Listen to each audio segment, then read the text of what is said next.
Welcome to this week's edition of Black Authors Matter TV, where we interview the latest movers and shakers in the African American literary community. You'll meet some old friends, discover new ones, and stay abreast of the latest book developments around the country and even the world. So sit back and relax for the next 2 hours with Black Authors Matter TV co-hosts Gwen Richardson and Dr. Rhonda Lawson.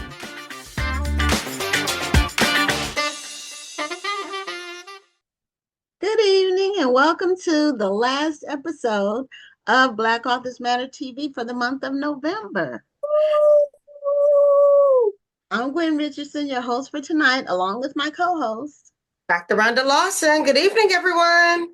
And we missed Dr. Rhonda last week, in which I explained to everyone that you were enjoying Veterans Day, and we appreciated your service and that of your family. Because I know you're an Army brat. Were both your parents in the service? Right. Both my parents were in the Air Force, and okay. I joined the Army. Oh, okay. So you're a military brat, not an Army brat. Right. Anyway, thank you for your service. It's important. And so thank you so much for your support. Well, you're welcome. So I was born on an Army base. Did I ever tell you that? Fort Sam Houston. Fort Sam Houston. That's a nice base. I was born there, but my parents left shortly thereafter. So anyway, this is idle chatter, and I want to let everybody know for the the National Black Book Festival. The photos, we've been posting them for the last couple of weeks, and every day we post about 3 or 4 new ones because we like to do an array for each of the authors' photos. And our photographer did a great job of capturing the event. And for most of the participating authors, he got 3, 4, 5, sometimes 6 photos in different positions and photos of their work. So he did a really good job capturing the event. So log on to our Facebook and Instagram pages, and we will continue to post till we're done, and we probably won't be done till the end of the year. So we're bringing on our first guest, and tonight we have 3 guests who have books that are historical in nature in some form. So they're completely different from each other, but they're all historical in nature. And then we have 1 novelist. So we are happy to have for our first guest, Patti Flinn, and Patti is from Black Lick, Ohio, and she's joining us with a book about someone I never heard of, which is really unusual. And she takes a different take on it. She has a whole history of the person, and the book is called The Truest Son of France. So Patti Flinn, welcome to Black Authors Matter TV. You want to make sure you unmute. Unmute. Can you hear me now? Yes. Yes. Hi. Happy to be here. Okay. Well, we're happy to have you. Welcome to the show. Thank you. And you're in Black Lick, Ohio? Is that correct? Yeah. Oh, okay. Well, I'm close. I used to be. I moved, but close enough. But you're in the middle of in the Midwest, and it's cold there. It is cold, and it happens suddenly. You know, I know it's Ohio, and you're supposed to be used to it, but I just like to ease into it. But we don't get that. Well, it was 85 degrees in Houston. So we are hoping. We had a couple of 49 degrees in DC. Wow. Yeah, we were hoping. We had a couple of cool days, and then it went right back up. But they're saying the rain is supposed to cool things off later in the week. So, because it's too hot. We normally aren't 85 in November. Yeah, that's hot. Or like high 70s. That's hot. And it's humid. So anyway, enough about the weather. The Truest Son of France. Now, tell us about the person who's essential to this book and what made you go down this path to talk about him. Yes. Mm-hmm. So a couple years back, I've been writing for a long time. I'm not famous or anything like that, but I've been writing for a long time. And a couple years back, I was a little uninspired with my writing, and I was thinking about quitting.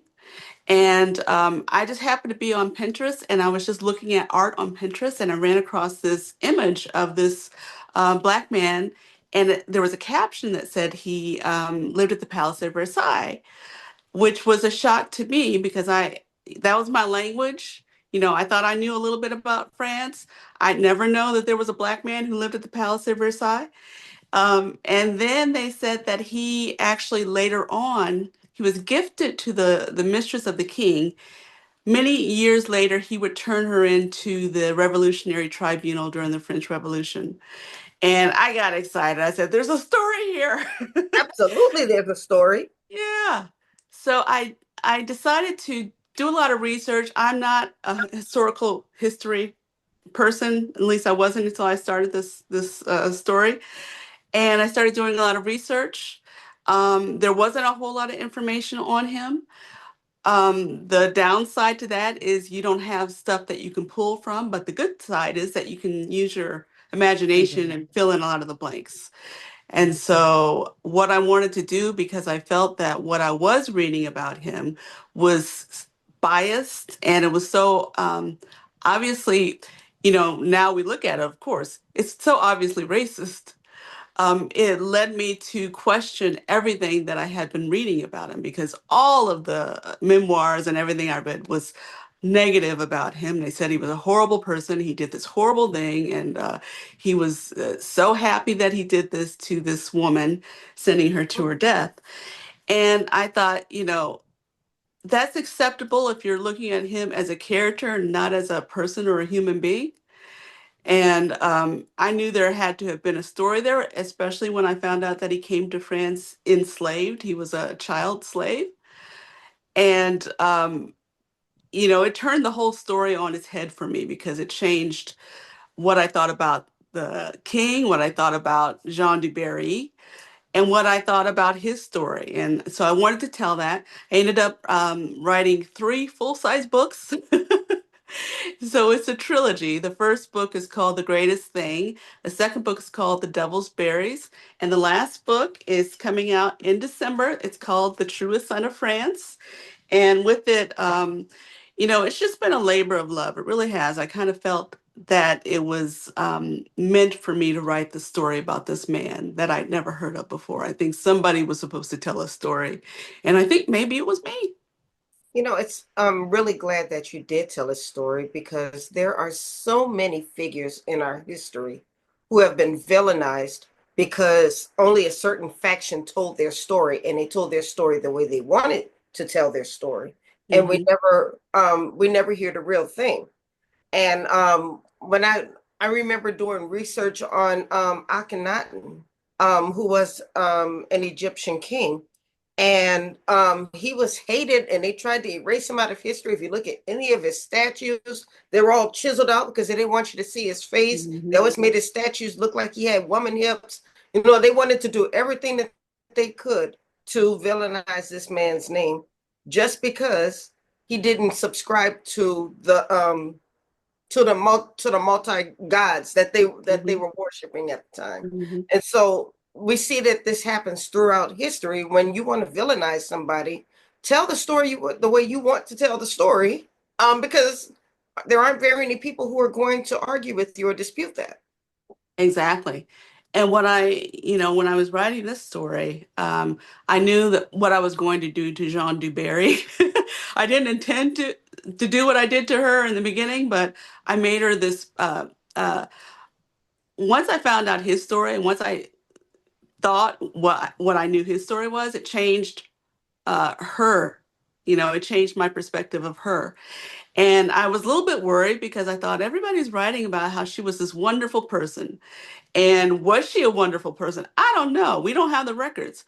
All I know is, all I know is for over 200 years, they've been saying horrible things about him and nothing negative about her. So my story is not going to be a drop in a bucket in weight of undoing 200 years of negative press that he's gotten. So I stopped worrying about that.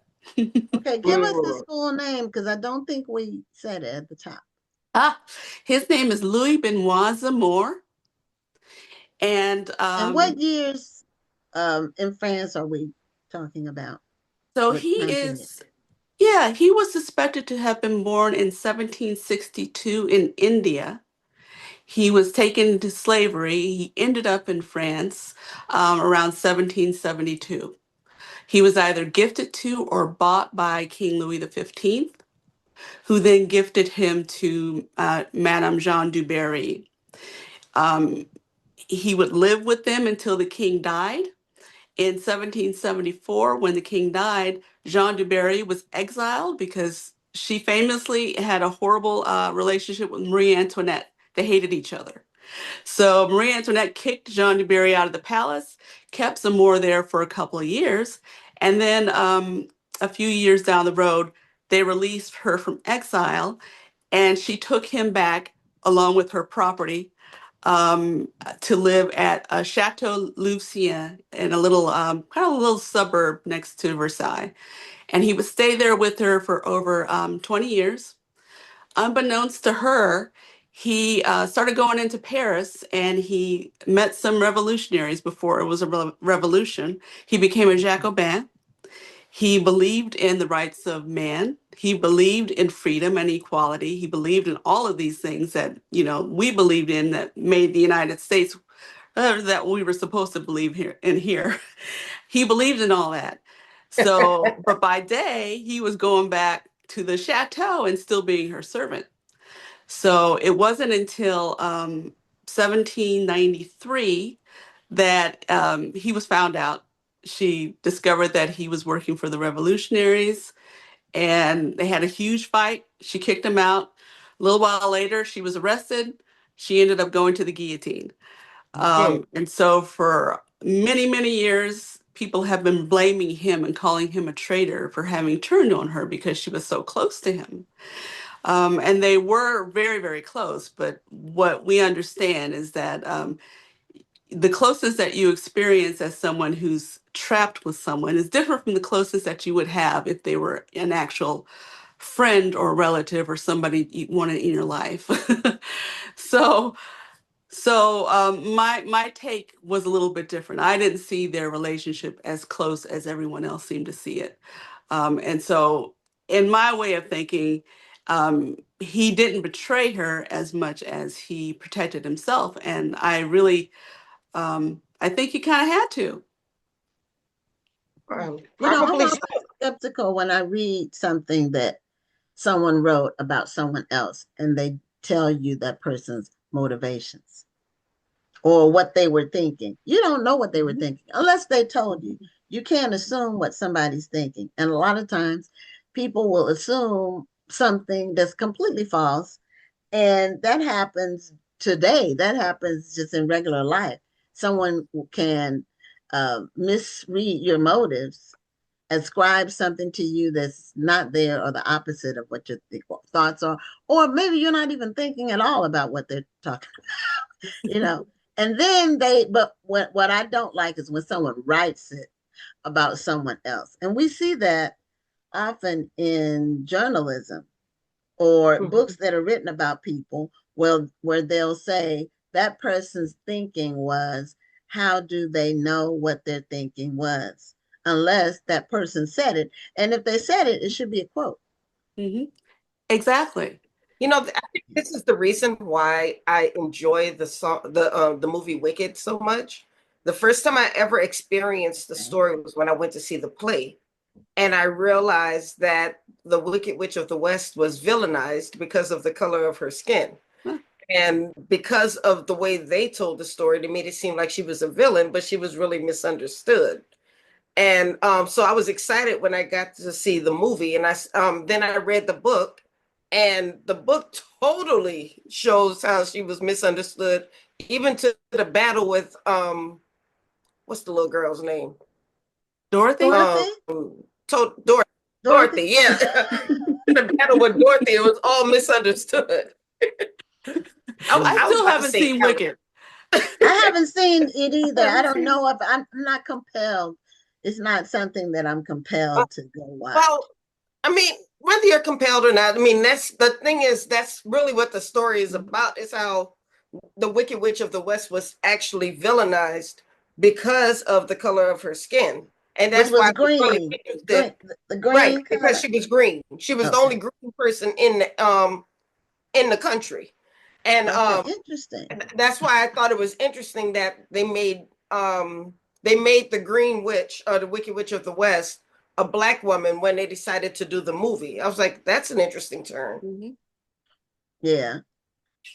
So now the Louis that you wrote about, that you said he was depicted at a museum. Was that what you said? You saw a painting or something. What did you Oh, say at the top of at the so beginning? I saw a little image of him on Pinterest. Oh, okay. Okay. Okay. Somebody took a picture of his portrait actually is hanging. Well, what there's a lot of controversy about Louis Benoit Zamora, from his Okay. ethnicity to his actual age to how he ended up there. There's a portrait hanging in a museum in Florida, actually, that for many years was thought to be him, and now they're saying maybe it's not him. I suspect it is him. Mhm. But of course I can't prove any of this. I am so wanting someone to read my books and just remember something or find something, because I feel like there's information about him out there somewhere that we just don't have yet. And I'm dying to get my hands on it. Now, you said that you speak French? Is that, I did I I misunderstand? I took French. I'm Okay. trying to relearn French. My Okay. French has never been really great. I Okay. went to It's France hard to learn. and I tried to speak it, and they were so nice to me. They really were, Mhm. because I was just embarrassed of myself trying to speak French. But And I'm it's so trying. funny when in France you're sitting there struggling with the language because you want to be respectful and try to speak it, and then they'll say, "You know, I speak English." I'm like, "No, I don't speak English." Exactly what happened. Yeah, that's the only language that I took in school. Oh yeah, My only foreign language. I didn't take Spanish because I was on the East Coast. I know I did really well in French. yeah. Did you keep Mhm. it? Do you No, I still? only know bonjour and au revoir. That's about it. Okay, Oh, je m'appelle. I know how to okay, do my name. And my I, name actually I is lived Genevieve in in French, but it's Guinevere in English. oh yeah, Yeah, wow. well, yeah. I I lived had in a one. Belgium for 5 years. Do they speak And French in Belgium? yes, well, it depends on which part of Belgium. I lived in the French speaking part of Belgium, but there's also a Danish part of Belgium. Okay. Um, I lived in the French part of Belgium, and I tried. I think I might have picked up a couple of words, but I worked around too many Americans, so I couldn't keep it going. That's the thing, unless you're in it all the time, Right. you lose it. But I'm trying. I go back, I'm gonna do better. Yeah, and it's not a language that's spoken in America a lot, in a lot of places. Whereas Spanish is really increasingly becoming like the second language. And I'm in Texas, so it's all around me. But I still don't. I only know about 12 words, and I know enough to uh, get my point across. But now you have those apps on the phone where a person can just talk into their phone, and then it's not always exact. The interpretation is not always exact, but um, a lot of the people here that do any kind of construction work inside, maintenance work, landscaping, they're Hispanic, and a lot of them don't speak very little English. Mhm. So, but I know about 12 words, and that's it. But I was very good at conjugating verbs in French. When I took French, a lot of the lessons are conjugating verbs, and I was really good at that. I was really good at French. I had a wonderful teacher, um, a wonderful black woman who she was actually my fourth, fifth, and seventh grade teacher, because she kept moving. Each year she said the higher grades she got paid more. So she kept moving. And then when I went to the sixth grade, she was already teaching the seventh grade. But she went on an international trip. It was unusual. She went around the world with the International Reading Association or somebody like that. And she came back with slides about France and Holland and places she went. So she was showing us slides, and she gave us all our names, our French names, like the whole class. This was in fifth grade, I think. She gave every class member their name in French. She Oh had yeah. cards that she put on the table on their desk. So we all spoke, called each other by our French names, and then she taught us some verbiage. She was an amazing teacher. So that's why when it was time to pick an elective, I ended up picking French because uh, it fascinated me. But you know, the ideas we have about France are that it wasn't really a prejudice place because a lot of Americans who were escaping the racism here would go to France. But they got rid of slavery years before we did. When did slavery end in France? Do you know? It ended the first time in 1794 and the second time in 1848, I believe. Oh, so they So, reinstituted it? yes, Oh, Napoleon oh, reinstituted slavery oh. in Haiti, in Saint Domingue. So Okay, there was, France is an interesting place because technically they didn't have slavery in France. Their motto was there is no slavery in France because they didn't have it on the mainland. But they okay, had all of their slavery in, the and United States and in the islands. And so okay. they did engage and profit from slavery. But yeah, I'd always You, heard that France was a safe place to go as well. but Safe did for. you Mhm. there is a monument in Paris.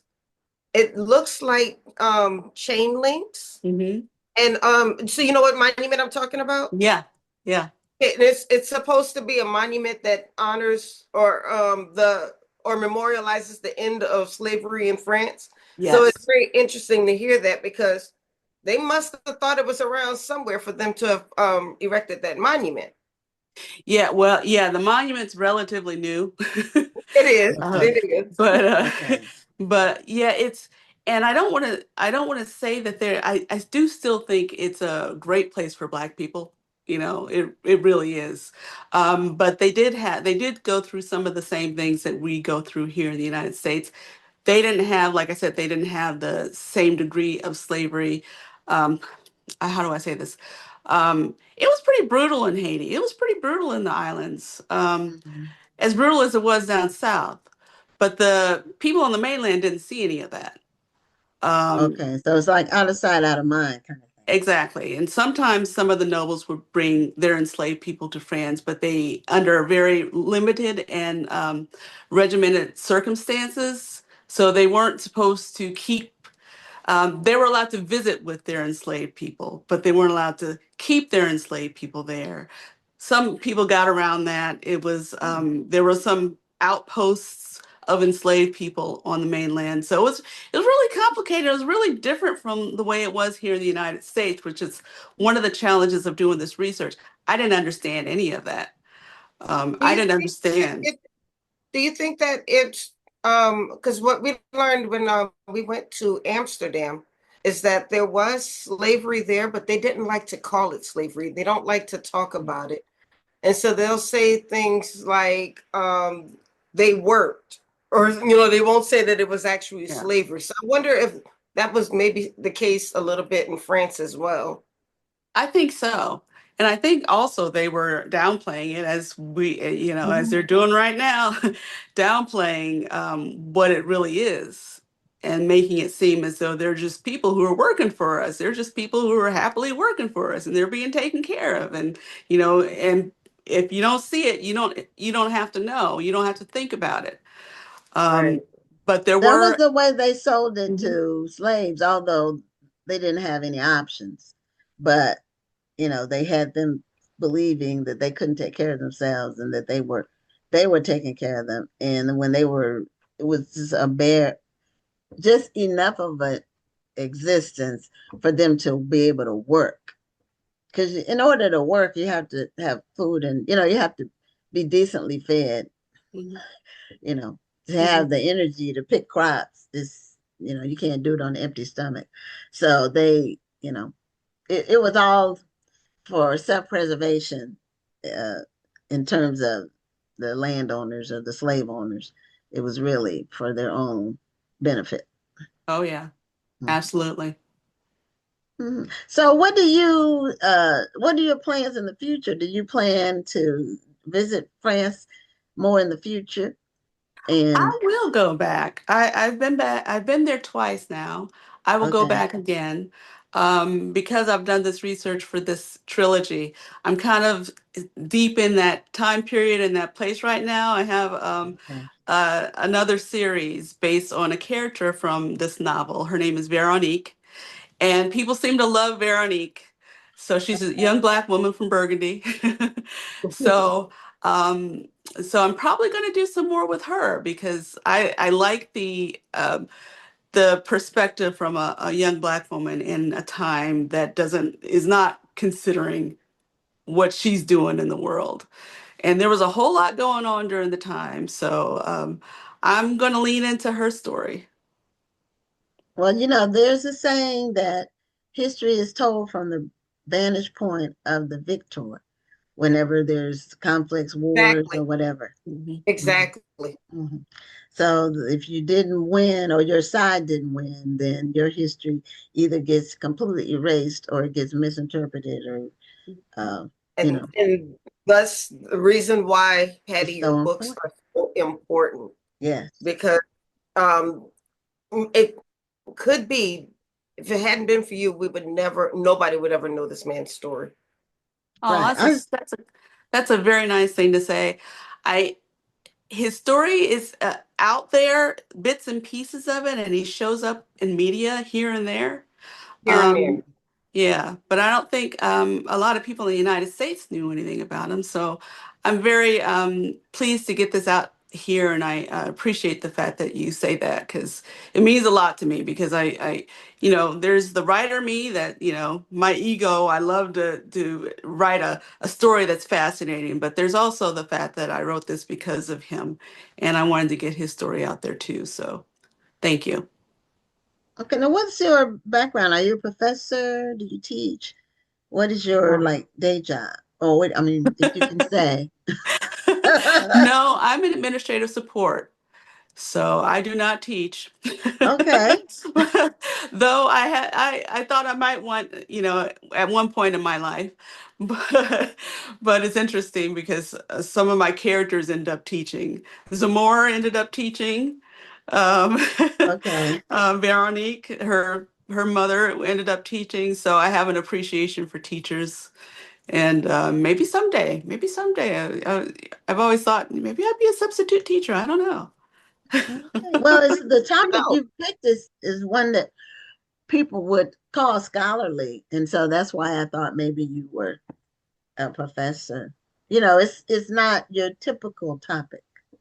Well, Yeah. you can always market your book to the colleges, and maybe You they can buy can. the books in bulk, and it could be added to people's curriculum. Wouldn't that be something? You Yeah. guys think a lot of my little story. Thank you. Giving me ideas. It's great to bring people to light that are little known or unknown, from the past and that are important, or just people we need to know. There's a lot of people that we know about that really haven't done very, very much of anything, but we know their names. Yeah. And so, we need to, and it's happening more and more. And you're an example of bringing people from the past into the present for us to know about them and what they're about Thank and you. what the contributions they make. Yeah. I Mhm. did get a chance to speak at on a panel at a conference of the National Society of French Colonial National Society. I did speak on that. Oh, okay. And it was Wow. fascinating being in a room full of historians because I am not a historian. This is all new to me. Oh, I okay. feel like I'm, wading in water that I'm not supposed to be in, but I enjoy doing it. And as I said, you know, I hope I prick their interest because if the real historians um, dig at it more, maybe they'll find out more about him. So who There you knows? go. There you go. Yeah, and you are a historian because of all the work that Yeah, you've don't say done. the That real, makes you. don't Don't say the real shortchange historians, yourself. Patty. Yeah, yeah. Don't shortchange yourself. So, but thank you so much for being a guest on the show, and congratulations on your book. Sounds Thank you. fascinating. Or And your series. It's a trilogy. it's a So, trilogy. Thank you. And we should all get the three of us get together and help each other with our French. I like that idea. I like okay. it. Okay. Thank you so much. Thank Have you. a great night. Bye-bye. Bye bye. Bye. So our next guest is also writing from a historical perspective, but not as far back in history. Dana Williams. She has a book called Toni at Random, and it's about Toni Morrison. And so it recently came out, and I like the name of the book, Toni at yeah, Random. Toni at Random. Hi, We everybody. hello, how are you How are doing? you? Good. How are you? Wonderful. Welcome to the show. Thank you. My pleasure. Yeah. So when exactly did Toni at Random? When was it released? It's June 16th, I think it is. It Of this was. year. So it's a hmm new book. hmm And we've heard a lot about Toni Morrison before and since her death. I went to the movies to see her documentary. hmm We were gifted tickets to a pre-screening, and I learned some things about her that I had no idea about. And from that, but she was a really a singular person in terms of Yeah. just being unusual. Just she had a tremendous fortitude. Yeah, She I had a agree. tremendous confidence in herself and what she believed in. Yep. So I'll let you tell it. Uh, Now, Toni at Random, is this about her being at Random House? Yes. Or okay, all right. So is that where your story begins, kind of her Random House career? Is that Well, what? it really looks like very intentionally at the years that she was editor, but I talk a little bit about what I think is the intellectual formation that informs part of her work as an editor. And even before she went to Random House, as a senior editor for trade, she was a textbooks editor at a small company called L.W. Singer. So I don't quite start at Random House, but that's the crux of the matter. Okay. And Yeah. you can you show us the cover? I think I see it on the shelf behind you. Yeah, she's in the Can background. I can usually, you yeah, I can was about you to say, I always have one close by too. So okay, all right. He's Yes. watching over you. yeah. Yes. The iconic writers, legendary editorship. So Yes. it's about so Okay. what years, well, what years of her career in terms of the dates, but also her years in terms of what what age she was when she went there versus when she uh, left It was or late stopped being editor. 60s. Okay, Late late 60s when 60s. she went to Singer, and she was there for just over a year and a half. But Random House had actually bought Singer. So it's a murky kind of like, there's no clean start date because she was actually working for Random House while she was at Singer as they transitioned, eventually closed the office. And similarly, the end date is a bit murky in the sense that she stopped editing full time in the early 80s, but would continue to take on one project here or there while she was writing. And then finally by 84, she just said, I'm done with this part of the editorship, and then picks it up again when she edits Tony K. Bambara's These Bones or Those Bones Are Not My Child. Okay, so was she, who was her publisher for her books? The first book, The Bluest Eye, is actually by Holt Rinehart. And then she shifts Then over to Knopf, and Knopf and Random House are a part of the same media group or the same bookseller, but they didn't want the conflict of having her be a writer at the same place where she was an editor. So when she went to Random House, she had the decision about whether or not she would go to Random House or Knopf, and if she would publish with Random House or Knopf. So she decided to do trade work at Random House and then to have Knopf publish her books after Holt Rinehart. Well, I think I read somewhere that she was a very voracious editor. Yeah. She took no prisoners basically. And I think she would even do that with her own stuff. She would, I think I saw somewhere where she said she would take an entire chapter and then edit it so much it would just be a couple of paragraphs by the time she was finished. Well, I mean, in terms of volume, there is a lot that she does, more than 45 books. And then the way that she edited really did change based on who the writer was or who the book was. There were some folks where it was very light touch, very minimal. And then there were other instances where she was there from the beginning. Like, let's think through this idea. Like, does this paragraph work? Does this chapter work? Does this idea work? Does this character work? So it would really depend on what the book was, who the writer was, and what she thought was needed the most for a book. Okay, Makes sense. now what made you focus on Toni for in terms of this book, this particular book? Yeah, I remember being in a graduate class at Howard where we were reading Leon Forrest, Toni K. Bambara, Gail Jones, Henry Dumas, and John McCluskey, all fiction. And I had done my early work in Black women playwrights. So I thought like I kind of wanted to do work in theater in terms of my focus, but I was curious about novels because that was my favorite thing to read. I like to see plays, but if I was going to be a scholar where I was reading all the time, I should probably do something with fiction because plays aren't Yes. meant to be read. They really aren't. They're No. meant to be watched, seen, performed. Mhm. So I took this class on the African American narrative, and I was like, I'm enjoying these books, like, but I'm curious why these in particular, like why these writers. And the teacher for that class was Eleanor Traylor, who was also a faculty member with Toni Morrison when Toni Morrison taught at Howard. And so they became very good friends. And so she casually says, "Oh, those are some of the novels that Toni edited when she was at Random House." And my mind just went like, "What?" Like I didn't know Toni Morrison was an editor. And I had heard that she had done something with the Black Book, but that was kind of vague. I wasn't exactly sure what it was.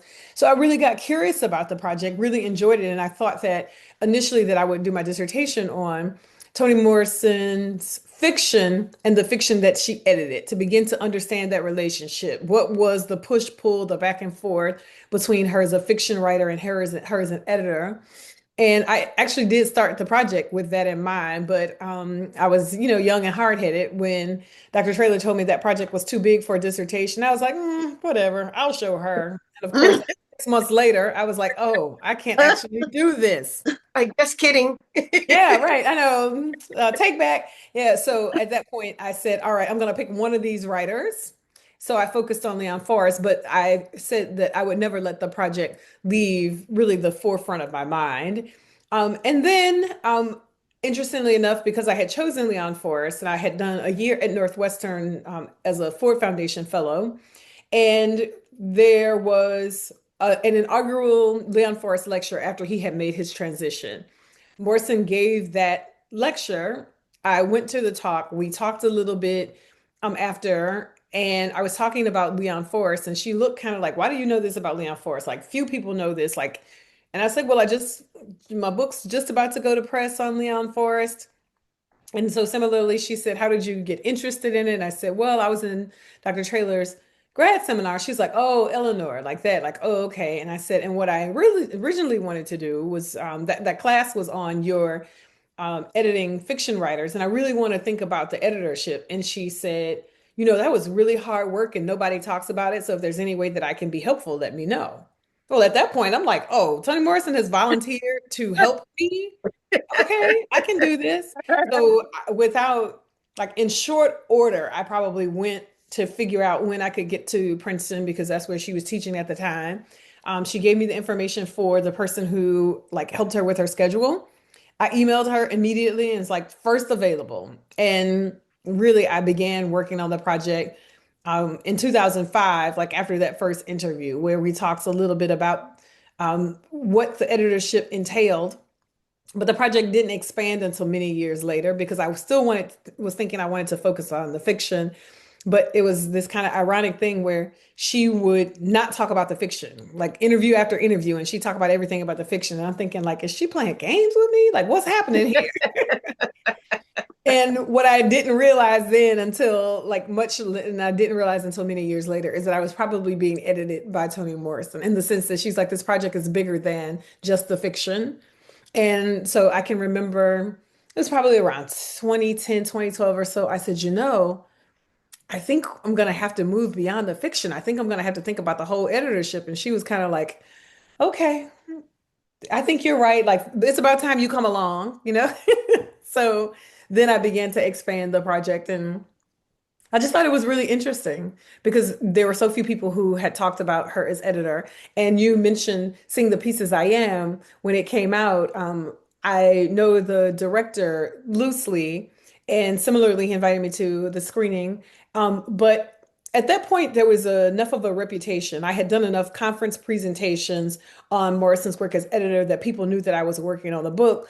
So, and Miss Morrison's assistant had been helping with the film. And so when they were talking about that period in her life and wanting to cover in the film that period in her life where she was an editor, Renee actually put them in contact with me to say, hey, like, can you look at this? Go, like, where do we find certain materials? Because this is going to be an interesting part of the documentary. And all I was thinking was, please, please, please don't like have the big reveal before this book comes out. And it was just enough of a teaser for people to say, and did you see that part about Toni Morrison as editor? That's really interesting. And it was at that point that I thought, like, let's try to create some buzz and some momentum to say yes, and there will be a book on it soon. Yeah, because that was something that a lot of people didn't know about. Yeah. Most people knew of her as a novelist, as a writer. Mm-hmm. And they didn't know how she got there exactly. And but she had a major editing career at a time when there weren't very many Black women in that position. Not at all. Marie Brown is still with us, and she was at Doubleday at the same time that Morrison was at Random House. But outside of, a few folks, there were a couple of males, Phil Petrie, I mean, male or female in terms of African Americans. Charles Harris was actually at Random House before Morrison was, and is probably deserves as much of an intimate study as Morrison has because he is the person who understood the industry from top to bottom. He understood everything about making a book. And he actually left Random House to found the Howard University Press. And Morrison had just left Howard teaching and moved to Random House. They had a very brief moment of overlap, but she was, a lone ranger of sorts. Mm-hmm. Yes, she was. And I didn't realize that she had won the Pulitzer. Was it the Pulitzer? I think it was. When she went to Sweden, I think it was Sweden that the Nobel. It was the Nobel. Okay. Okay. I couldn't remember if it was the Pulitzer or the Nobel. Yep. And I didn't even know they did. That this is what's coming back to me when I saw that. I didn't even know that they gave a Nobel Prize for any kind of literary work at all. I didn't even know that was a thing. It's the whole body of literature, which is like really how it distinguishes it from the Pulitzer. The Pulitzer is usually on one book, whereas the Nobel is like you have like the body a whole body of work that we think, it's just really remarkable. It was not without pressure. Like there was a campaign really to have her recognized as a major American writer. The National Book Award, the Pulitzer, like literally it was, the 2024, it might have been 20, whenever Oscar So White came out and then Publishing So White and We Need Diverse Books, like that was happening in the 80s because like there was just like complete disregard for Black writers. So the kind of public campaign where more than 100 writers and scholars took out a full page ad in the New York Times saying recognize Toni Morrison as like a really quintessential American writer. And that then also led to her popularity. Oh, okay. I didn't know about that ad. But those things do work. They do. Those like the pressure, public pressure makes a difference because, that's true of pretty much anything. People will only do what you make them do. Like, like Frederick Douglass, like freedom, like it's something that you like you have to nurse, you have to sit at freedom's bedside all the time, essentially is what he said. Like you have to really push it. That kind of power doesn't concede anything unless you insist that something else happen. Right. Right. Yeah. Yeah. It was so much about her that I didn't know before I saw that documentary, Yeah. and I know I wasn't alone, a Yep, I lot of agree. people didn't know that much about her. She was always very calm when she talked about whatever it was she was talking about. Yeah. She I was can always appreciate that. Yeah, very I calm. appreciate how contemplative it was. Like whatever question you ask her, you could tell that she had thought about it for a long time already, you know? Yes. Mhm. Just a very thoughtful and deliberate person. And I can say for the most part, that public persona is and that kind of gregariousness and kind of seriousness and matter of factness, like telling you to your face that something's stupid. Like, we remember when that lady asked the question, like, when are you going to write about white people? And she said, you just know how racist that is. Like, just matter of fact, dead on, not I'm playing nice because this is going to be televised. Yeah, she was just, that's an incredibly racist question. Yeah. I mean, well, it's not only racist, it's just stupid. I mean, Yeah, well, there's that. So I guess to some degree we can say that, she was like she was euphemistic. It was soft, and she didn't say, "No, that's just stupid." Yeah. Yeah, it's but kind of like when people say, well, how come we don't have a White History Month? Yeah. mhm, Right. yeah, Right. yeah, Exactly. or they'll I get these comments at least 3 times a week on our National Black Book Festival Facebook page, that somebody comments and says, when is the National White Book Festival? And I just block and delete, but I really want to tell them it's every Today, other event. tomorrow, right Every now, other event. yesterday. Yeah, just Right. because Yeah. they have But one or two if they black were open to people. a real conversation, if they were open to a real conversation, I wouldn't mind having that conversation, Yeah. because But I they're think a not. lot of times people Right. being exclusionary by saying we want to promote Black books or what Mhm. have you, Right. and they And don't realize that in majority white spaces that Black books are pushed to the side. Mhm. They're not given the same exposure. They're not given the same publishing benefits. There's so much, and if Mhm. we don't we and there are so many white people who will look at a book and see a Black face on it and automatically think, oh, this book isn't for me, Mhm. so they're not going to read it. So if we're not supporting our books and they're not supporting our books, then where does that leave our Black authors? It's tough. I mean, and that's part of the point that Morrison was making around the reader, saying, like, listen, people, the default reader or the Yeah. default narrator for so long has been white.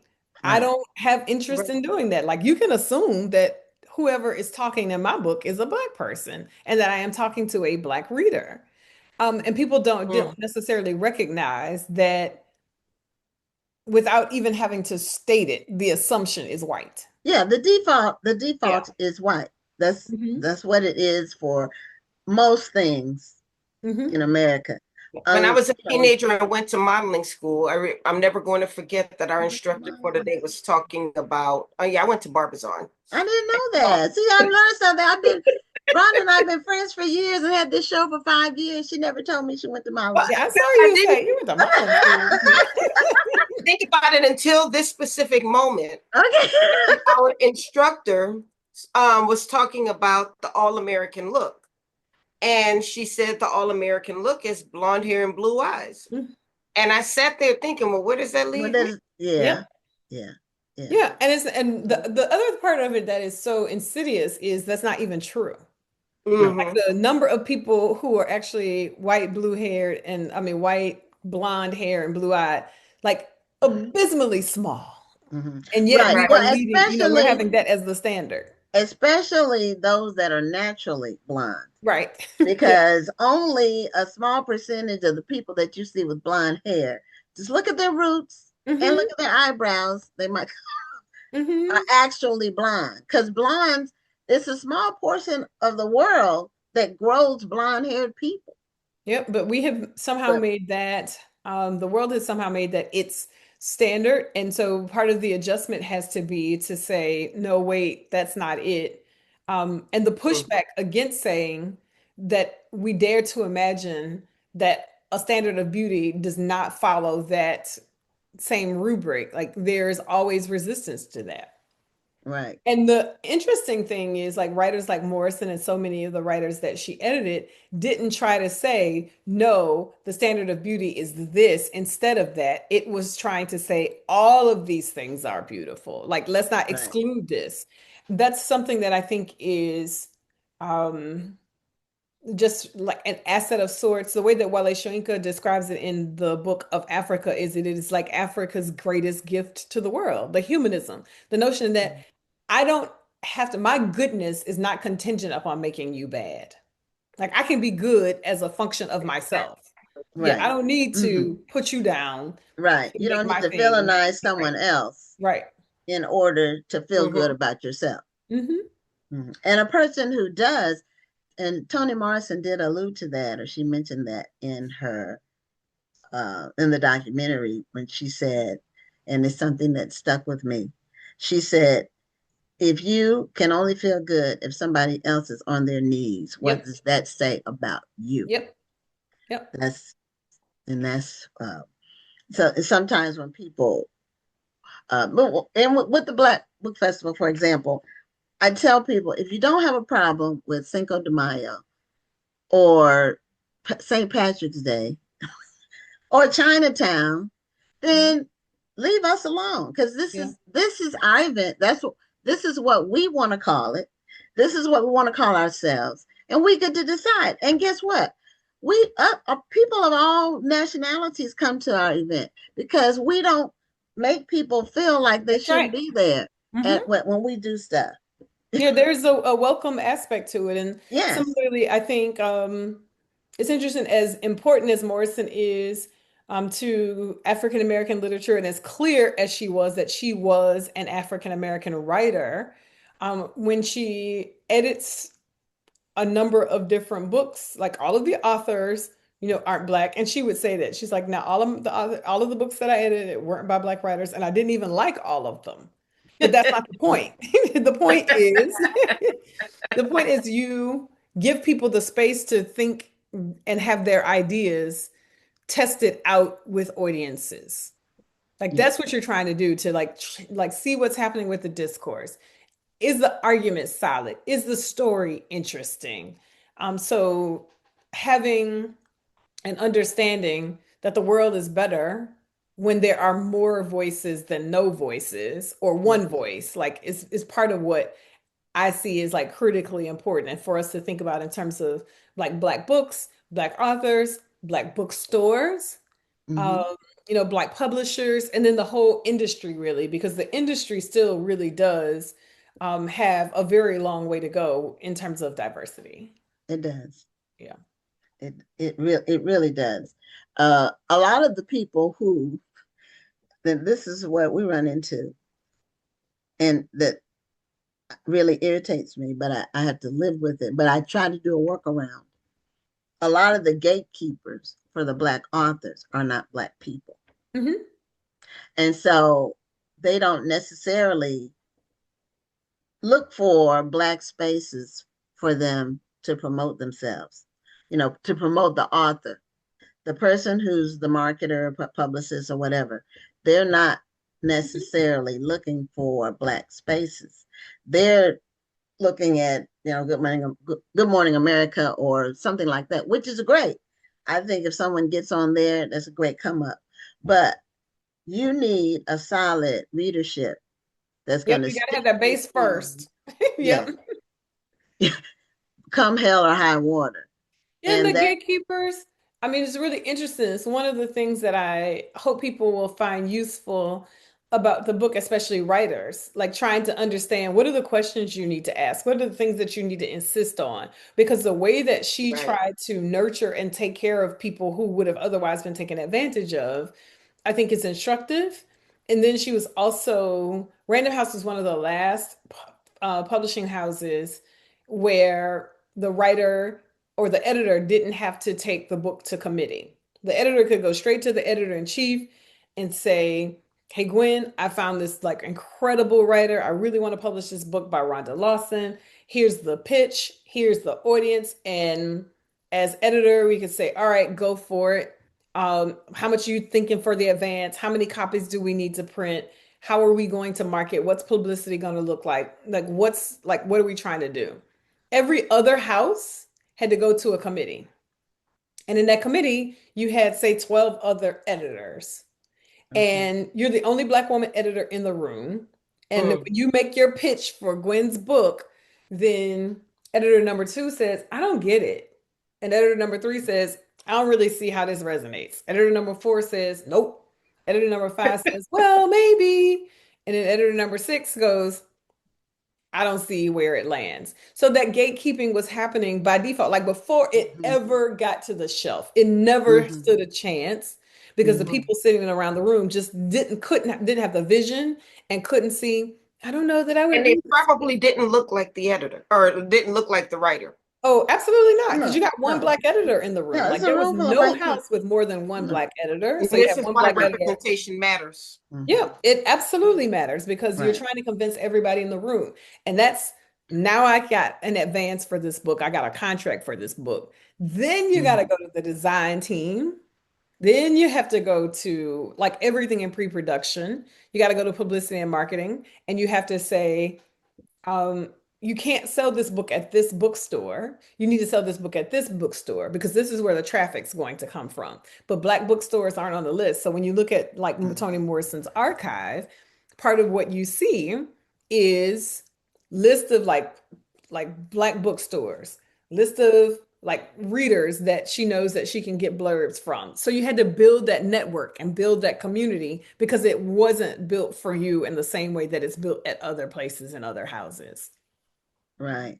So I think it's important for writers to think about what should I be looking out for? Like, yep, my agent's looking out for me, possibly, or as best as your agent can. But you also have to say, like, hey, when I do this book launch, I want to do this book launch at this location. I mean, like really, really small stuff. Like when I did the launch in DC, I said I really want a Black bookstore. So I went with Mahogany. Mahogany Mhm. doesn't have a physical space that could accommodate the crowd in the same way. So I said, let's go to Martin Luther King Library because like that has a particular kind of resonance for me. It's newly renovated, but I did all of my graduate work there. The space is familiar and you got everything like everybody's there. Okay. So, they give you like the warning, like, well, it's a public library and we're a cooling station. So there may be some outbursts. And I'm like, I've been in this library my whole life. Homeless people don't scare me. You know, like as a matter of fact, like I know that like part of the time they're sitting here, they're reading. Yep, I will answer the question and I will engage. But you have to then, to be able to tell you and hope that you have a team that says, okay, if that's what you want to do, if you think that's your base, because Mahogany Yeah. has a list of 10,000 people who they know have bought their books. I could go Mhm. somewhere else. And I did my second DC event at Politics and Prose because that's a different kind of readership, a very sophisticated readership, sure, but not necessarily Black. So they want to read Morrison too, but it's a different kind of approach altogether and making sure that you're in conversation with your team to say, this is what I think matters. Like having this event here, making sure that you send review copies to these influencers. And by influencers, I don't necessarily mean social media, but I think that's important too. I'm thinking like, here are the folks that people in the community are looking for. When I'm looking for a blurb, I'm not looking for a blurb from like Amy Tan because me people that I'm reading aren't reading Amy Tan, Well, so you're Right. trying to find like who's the folks who when I pick up a book and I go, okay, Amani Perry had this to say about this book. I might open it and flip and see what's inside. So those are all of the things Mhm. that I think writers have to take into consideration when you're saying like, how do I sell the book? And then you have to make the decision, what's most important to me in terms of the idea that I'm able to convey, and am I going to have the flexibility to be able to do that? Or are they going to try to force me to have a certain conversation? So, and of course, like I published this book with Amistad, which is the oldest Black imprint that is mhm. still in existence. Mhm. And that was really important to me. Like I wanted to make sure that whatever attention the book got, whatever um, kind of critical success or engagement. And I wanted to make sure that like it could be done well, with a Black team. So, I mean, I tell people I was like fortunate in the sense that from acquisition all the way to promotion, like I tried to make sure that there was as much engagement. And as a matter of fact, I'm trying to think. I don't think there was a single guy on my team. I had like overwhelmingly women of color like on the team for this book. So that was exciting to me, and like every opportunity I have to make sure that I can engage audiences, like, which is why I was like quickly, like I can't say quickly completely because I'm in email hell. I stay in email hell. But as soon as I got to the email, I was quick to say yes to you all because I think too that Black authors and Black books and Black bookstores like that, they matter. I just appreciate the work that you all do. Well, we go the extra mile because we look for more than one email. And what I have found is that when someone works at a university, they're more apt to respond to their edu email than Gmail or Yahoo or whatever. So I tried to keep my life separate. It didn't work. Yeah. So that was the second effort. But I've learned over the years that if someone is at a university, and that you can find the email easier that way too. Yep. But I actually think with you, I responded like you got a quicker response because it went to my web email because that wasn't like full of traffic. Like my Howard email is just. Oh, okay. Well, I did it twice. So you did. You got me. You got me. and as soon as I saw it, I was like, yes, no question. Okay. Let's do it. Like there was never a like, well, can we? Like, let's go. What do we got? Like because the kind of work of audience building and creating space for authors and creating space for like books like that too is its own kind of story. Like I'm almost done with Char Adams's book on the Black bookstore. Okay. So like those are stories that have to, Black owned. Yeah, those are stories that have to be told as well. I was actually on a panel with her at the Texas Book Festival. So I had gotten like about 3 quarters through it. I was at the Texas Book Festival. Oh, we had a booth. That thing was huge. We had a double booth. I never got to leave the booth because we were so busy the whole time. Well, that's good. I didn't know you were there. That's good. No, I didn't even know to look for you. It was like that thing was like massive. It was it's massive. I wish I had known. But there are a couple of podcasts, like a couple of other things. Like I was just running into people in the hall because it really was full of like just really incredible engagement. So passing through, and that's the kind of thing that I hope that people understand, like that network is so small or the field is so small that literally passing by people, you're like, oh, hey, like what time is it? Dang, I'm gonna miss you, but I hope to catch you at this point. Oh, hey, like, oh yeah, well, are you like, and then we all were like trying to go, we were basically going to most of the same stuff, but it was, the conversation with Char was good. Yeah. Well, we're actually a little bit past our time and we're going to have Char on the show. I think we're working on the dates, so we've already made contact with them. So thank you so much for being a guest on the show. You're very, very knowledgeable about the industry as well as Toni Morrison. Yeah. So, thank you. My pleasure. My pleasure. And congratulations on your book. I hope it continues to do well. Thank you. I appreciate it. I'll be getting it because I just love her work as an editor, and I think this is something that's going to be inspiring for anybody who works in the editing space. Yep. In the space, like writing, I agree. Like I was thinking about it as Morrison as editor, and I'm thinking about it from the perspective of scholar. It only occurred to me later, like, wait a minute, this is like important for publishing. This is important for editors. This is important for writers, all of it. So thank you all. And everybody, Toni at Random, one of the best Christmas presents you'll ever buy. Kwanzaa, early Black History Month. You can do all of that. Yep. All right. Thank you all. Okay. Have a great night. Thank you for tuning in and join us next Tuesday at 7 p.m. Central, 8 p.m. Eastern for another edition of Black Authors Matter TV.